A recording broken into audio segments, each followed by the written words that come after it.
हजरत नूह अलैहिस्सलाम की कौम पर अजाब क्यों नाजिल हुआ। आज की इस वीडियो में हमारा मौजू है कि हजरत नूह अलैहिस्सलाम की कौम पर अजाब क्यों नाजिल हुआ। इस वीडियो में आप ये भी जानेंगे कि हजरत नूह अलैहिस्सलाम कौन थे, उनका अहद नबूवत कौन सा था, हजरत नूह अलैहिस्सलाम की कश्ती का वाकया क्या है, कश्ती में कौन कौन सवार था और हजरत नूह अलैहिस्सलाम की कश्ती किस मुकाम पर रुकी थी। इससे पहले के सवालों के जवाबात की जानिब बढ़ें, हम आपको अपने YouTube चैनल पर खुशामदीद कहते हैं। अगर आप हमारे चैनल पर नए हैं और आपने अभी तक हमारे YouTube चैनल को सब्सक्राइब नहीं किया है तो अभी सब्सक्राइब करें और बेल के बटन को जरूर दबाएं ताकि आप तक हमारी ताज़ा और मालूमात से भरपूर वीडियोस वक्त पर पहुंच सकें। कुरान मजीद में अल्लाह सुब्हानहू व तआला ने जिन कौमों का जिक्र किया है उनके आसार आज भी दुनिया में मौजूद हैं। इन कौमों ने हुक्म इलाही का इनकार किया और फिर अल्लाह ने इन कौमों को उनकी नाफरमानियों के बाइस सख्त अजाब में पकड़ा। इन कौमों के दर्दनाक अंजाम का जिक्र कुरान मजीद में इसलिए किया गया ताकि इंसान उससे इबरत और रहनुमाई हासिल करें और अपने खालिक की कायम करदा हदों का एहतराम करें। जैसा कि कुरान हकीम की सूरह इब्राहिम में इरशाद इबारत आला है, ए कुफ्फारे मक्का, क्या तुम्हें उन लोगों की खबर नहीं पहुंची जो हमसे पहले गुजर चुके हैं, कौम नूह, आद, समूद और उनके बाद आने वाली कौमें जिन्हें अल्लाह के सिवा कोई नहीं जानता। उन सब के पास उनके रसूल खुले खुले दलाइल लेकर आए तो उन्होंने उनके मुंह पर अपने हाथ रख दिए और कहा, जो पैगाम तुम्हें देकर भेजा गया है हम उसको मानने से इनकार करते हैं और जिस बात की तुम हमें दावत दे रहे हो उसके बारे में हमें बड़ा भारी शक है। इस आयत मुबारका में जिन नाफरमान कौमों का जिक्र हुआ उनमें सबसे पहले हजरत नूह अलैहिस्सलाम की कौम है। आज हम कुरान हकीम और मुस्तनद तारीखी खवालों की रोशनी में सैयदना नूह अलैहिस्सलाम की कौम का किस्सा बयान करेंगे जो अपनी नाफरमानियों की वजह से इज़ाब इलाही का निशाना बने। हजरत आदम अलैहिस्सलाम के दुनिया में आने के बाद उनकी औलाद दुनिया में खूब फली फूली, लेकिन एक मुद्दत गुजर जाने के बाद वो लोग अल्लाह को भूल गए। उन्होंने मट्टी और पत्थर के कई खुदा बना लिए। नस्ल आदम ने अपनी इबादतगाहों को बुतों से भर लिया और उनसे मुरादें मांगना शुरू कर दी थीं। ऐसे में अल्लाह ताला ने हजरत नूह अलैहिस्सलाम को पैगंबर बनाकर भेजा। नूह अरबी जुबान का लफ्ज है जिसके मानी रंजीदा रहने वाले या गिरियावजारी करने के हैं। रिवायात में है कि आप अल्लाह ताला की बारगाह में बहुत ज्यादा गिरियावजारी करते थे, इसलिए आपका लक़ब नूह पड़ गया। क़ससुल अंबिया में है कि बाज़ तारीखी खवालों में आपका नाम अब्दुल शकूर और अब्दुल गफ्फार है।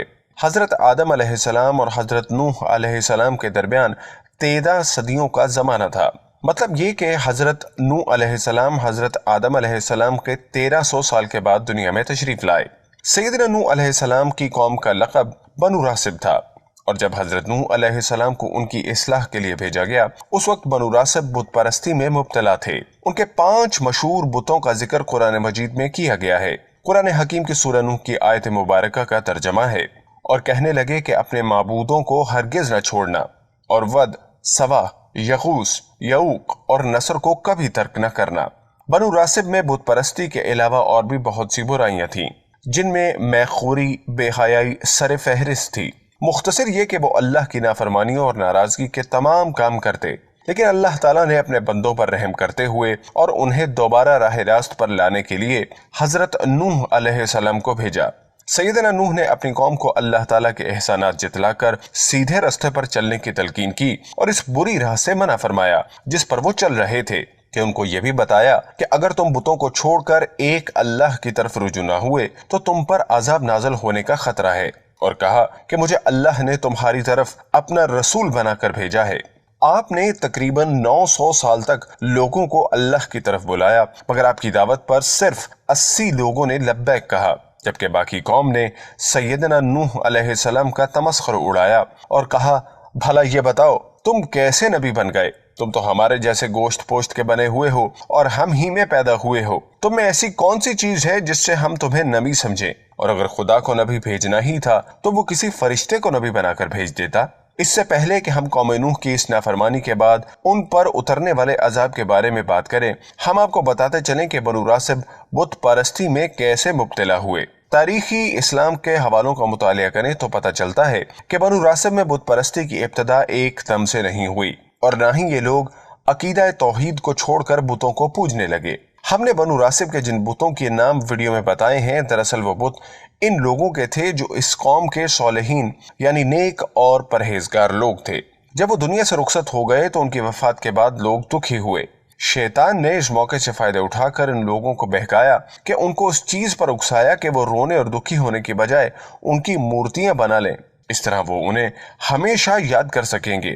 اور آہستہ آہستہ لوگ اس بات کے قائل ہوتے گئے اور ایک وقت آیا کہ باقاعدہ بتوں کی پوجا میں مصروف ہو گئے۔ نسل آدم کی یہ حالت دیکھتے ہوئے اللہ نے ان کی طرف حضرت نوح علیہ السلام کو رسول بنا کر بھیجا، لیکن وہ اپنی نافرمانیوں میں حد سے گزر چکے تھے۔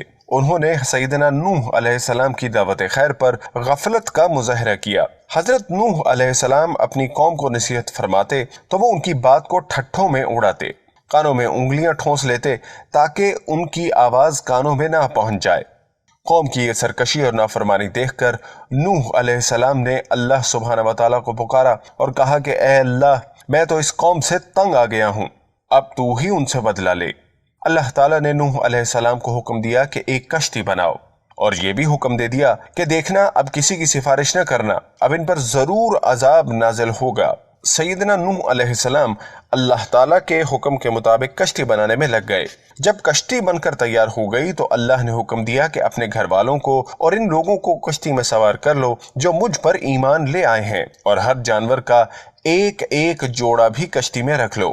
قرآن حکیم کی سورہ ہود میں اس واقعے کا ذکر اس طرح کیا گیا ہے، تو اللہ نے ان کو بتلا دیا کہ میں جلد ہی منہ موڑنے والوں کو ہلاک کرنے والا ہوں، اور آپ اللہ کے حکم کے مطابق کشتی بنانے میں مصروف ہو گئے، لیکن یہ لوگ آپ کا تمسخر کرتے۔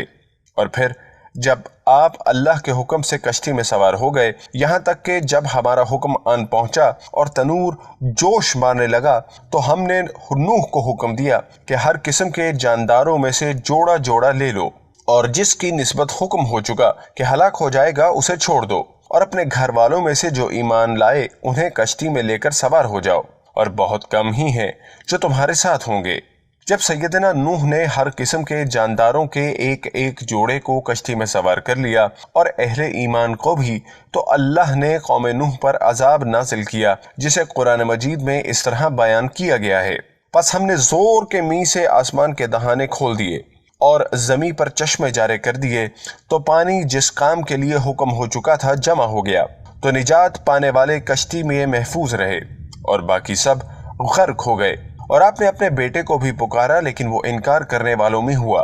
اس نے پہاڑ پر سہارا لیا کہ بچ جائے گا، لیکن طوفان نے اسے بھی غرق کر دیا۔ اتنے میں ان دونوں کے درمیان ایک لہر آئی اور وہ ڈوب گیا۔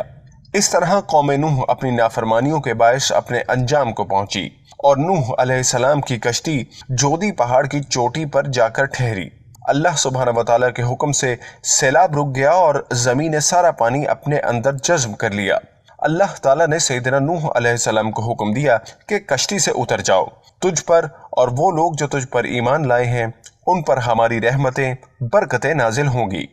اس عظیم طوفان میں دنیا کے تمام لوگ فنا ہو گئے تھے، صرف وہی چند لوگ زندہ بچے تھے جو سیدنا نوح علیہ السلام پر ایمان لائے تھے۔ اس لیے نوح علیہ السلام کو آدم ثانی بھی کہا جاتا ہے۔ انہی کی اولاد اس وقت دنیا میں آباد ہے۔ حضرت نوح علیہ السلام کی کشتی جس پہاڑ پر رکی تھی وہ پہاڑ بحیرہ مردار کے مغرب میں واقع ہے۔ حضرت احمد رضا خان بریلوی کی تحقیق کے مطابق نوح علیہ السلام کی امت پر جس روز عذاب طوفان نازل ہوا پہلی رجب تھی، بارش بھی ہو رہی تھی اور زمین سے بھی پانی ابل رہا تھا۔ اللہ کے حکم سے سیدنا نوح علیہ السلام نے جو کشتی تیار فرمائی وہ 10 رجب کو تیرنے لگی۔ اس کشتی پر 80 آدمی سوار تھے، جن میں 2 نبی تھے، جن میں ایک سیدنا نوح علیہ السلام اور دوسرے حضرت آدم علیہ السلام تھے۔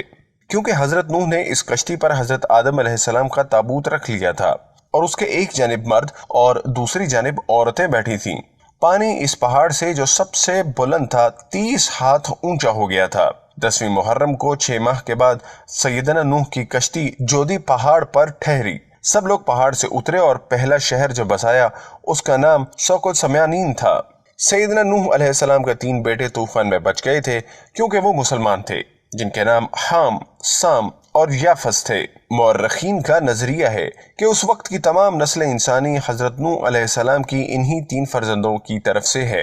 जिनमें एक गिरोह हामी नस्ल है जो अफ्रीका के इलाके में रहते हैं, दूसरा गिरोह सामी नस्ल है जो शर्क औसत और मशरिक करीब के इलाकों में रहते हैं और याफिस की नस्ल को चीन में आबाद समझते हैं।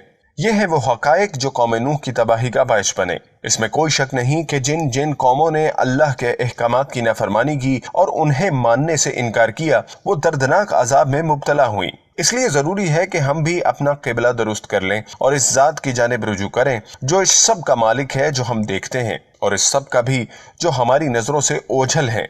अल्लाह हम सबको अमल की तौफीक अता फरमाए, आमीन। अगर आपको हमारी आज की वीडियो पसंद आई तो कमेंट बॉक्स में अपनी कीमती राय से जरूर आगाह करें और अगर आपने अभी तक हमारे चैनल को सब्सक्राइब नहीं किया है तो अभी सब्सक्राइब कर लें और बेल के बटन को भी दबाएं ताकि आप नई आने वाली वीडियो से बाखबर रह सकें। शुक्रिया।